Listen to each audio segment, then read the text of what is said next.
আসসালামু আলাইকুম। আজকে আসছে আপনার বাঁশখালী উপজেলার বাহারছড়া ইউনিয়নে। বাহারছড়া সমুদ্র সৈকতের ঠিক দক্ষিণে রত্নপুরের পশ্চিমে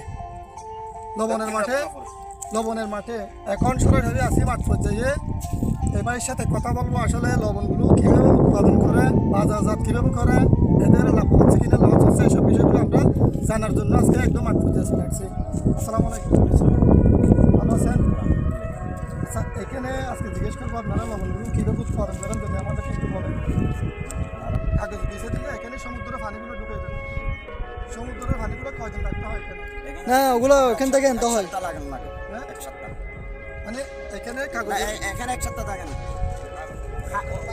একদিন করে আস্তে আস্তে এখানে আইতে নুন যেখানে উৎপাদন ওখানে আসতে আর তো এক সপ্তাহ সময় লাগে পানি, মানে মাঠ পর্যায়ে পৌঁছতে এখানে পৌঁছতে এক সপ্তাহ সময় লাগে। আর এখানে রেখে যখন লবণ উৎপাদনের জন্য ঢুকাবেন, লবণ উৎপাদনের উদ্দেশ্যে করবেন, আপনি এখানে পানি প্রবেশ করাবেন। লবণ উৎপাদন হতে কতদিন সময় লাগে? সেই 5 দিন সময় লাগে। মানে 5 দিনের মাথায় লবণ উৎপাদন হয়ে যাবে।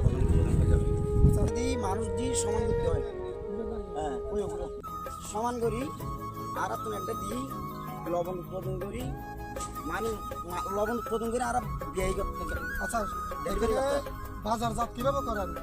বাজার যা তারা তো বিভিন্ন ধরনের সিস্টেম পাঠিয়ে এই আসলে যে কোনো জিনিস আপনার বেশি উৎপাদন হলে চাহিদা কমে যায়, না বেশি উৎপাদন না হলে চাহিদা কি বেড়ে যায়।